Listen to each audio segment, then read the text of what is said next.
Hello everyone, I'm Aya, the host of this Trip to Japan with Me channel. Welcome to the Winter Wonderland in Japan. This time we're visiting Akita. It's located in the northeast region of Japan, about 4 hours from Tokyo by Shinkansen, the bullet train. Akita is at about the same latitude as Beijing and New York. Needless to say, you should expect cold weather if you come here in winter, and you should also prepare for a big snow. There will be 2 episodes for this Akita trip. In the first one, we'll visit tourist attractions and enjoy spectacular scenery. In the second episode, we'll take you to the famous Namahage Festival. I hope you enjoy learning about this part of Japan. By the way, as you see, I am wearing samurai armor.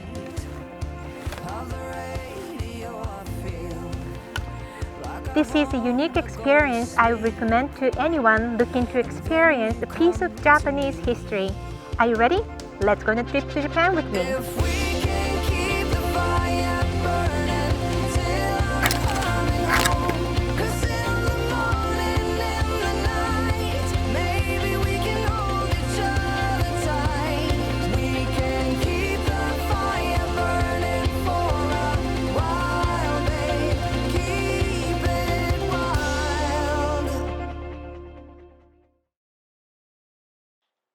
If you wonder what to do in Akita in winter, here are my top 5 things to do. Number 1. Kakunodate Samurai Residences and Samurai Experience. The town of Kakunodate is known as Little Kyoto because of the area with well-preserved samurai residences. Samurai were the military nobility and officer caste of pre-modern Japan. They no longer exist, but luckily some of their residences are open to the public. For those of you with curiosity as big as mine, I recommend armor wearing experience.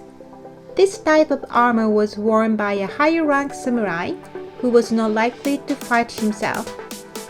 It's decorative, protective, and super heavy. It weighs about 10 kilos.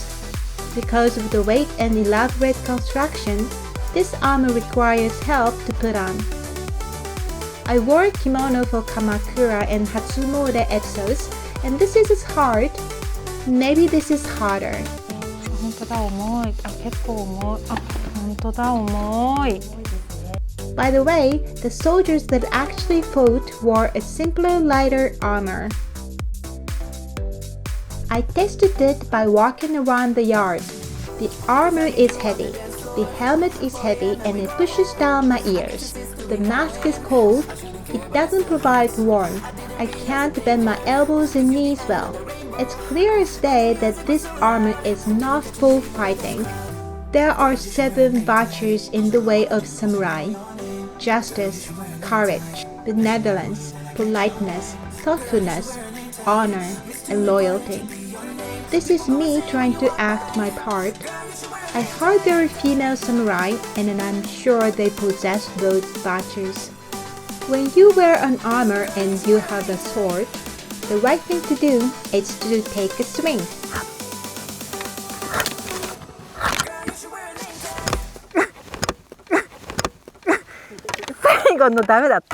If you thought I'd lose balance, you were right. But I got better as I practiced.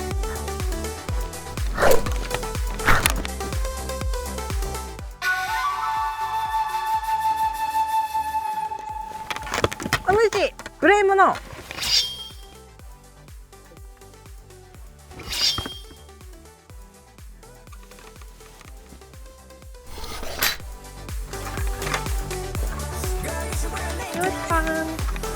It was heavy.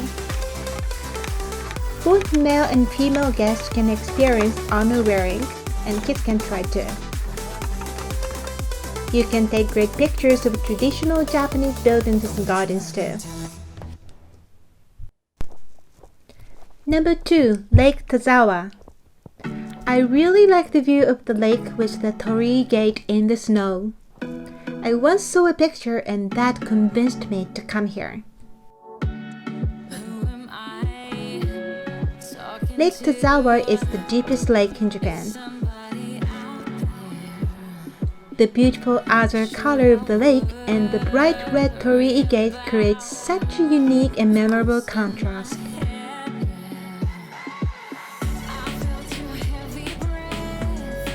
This is Kozanoishi Shrine. It enshrines the lake god.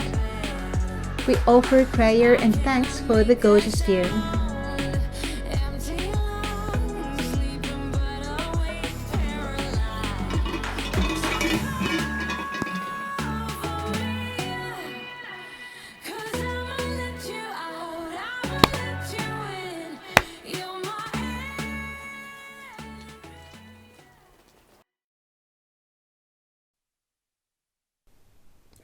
Number 3.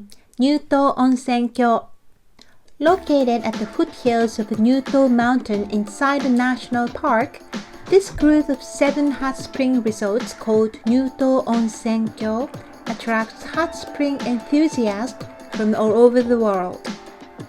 For each resort has its own hot spring source, ardent fans would visit more than one and compare the water quality. This time we stayed at Oogama Hot Springs. It is a hotel which removed and reconstructed a wooden old elementary school building.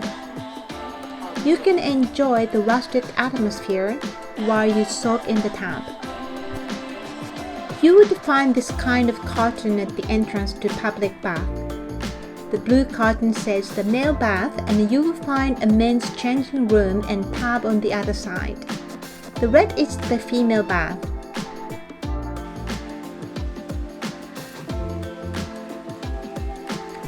Open-air hot springs are hot commodities, but if you combine the vast nature of Akita and Supreme Hot Springs, rich in sulfur and iron, you feel relaxed and rejuvenated just like you never have before. The spring has therapeutic power and it alleviates mycotic infections and rheumatic diseases. It also conditions and moisturizes your skin, and I felt an appreciated effect. When I stay at a hot spring resort hotel, I try to take a soak at least once in the evening and another time in the morning. It feels so different in different kinds of delight, and you might as well experience them both.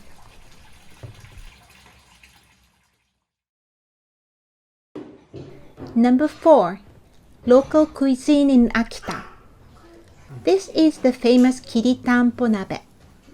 Kiritanpo is the cylinder-shaped mashed rice. It is made with freshly cooked rice, pounded until somewhat mashed, formed into cylinders around skewers, and toasted over on an open fire. It is then served with meat and vegetables in soup. It warms your body and soul on a cold day like this. Another local specialty is Inaniwa Udon.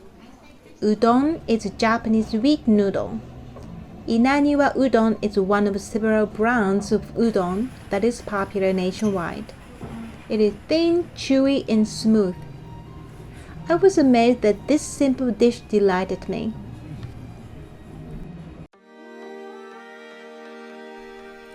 Number 5. Kubota Castle.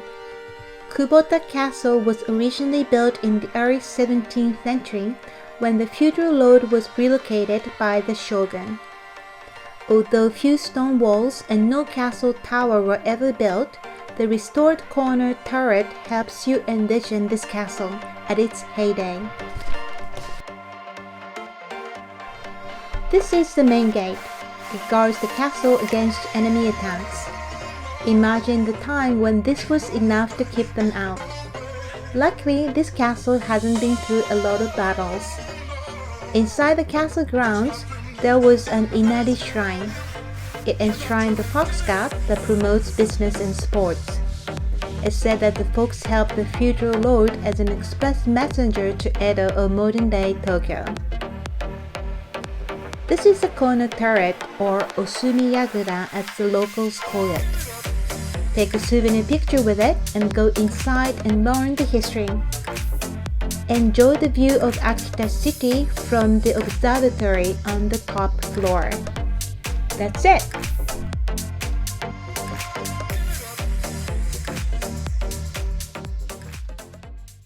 And here's a sneak peek of the second episode in Akita. If you come to Akita in February, check out Namahage Festival. UNESCO assures it's worth a visit. How did you like Akita? I grew up in the Tokyo region, so Akita seems almost as foreign as Beijing or New York. It was pretty fascinating and exciting to me. I hope to come back in a different season and show you different sides of Akita. In the next episode, Namahage Festival is featured. Check it out and learn about one of the most intriguing festivals in Japan with over 900 years of history. Thanks for watching. See you next time. Every time you turn your back, I wish I was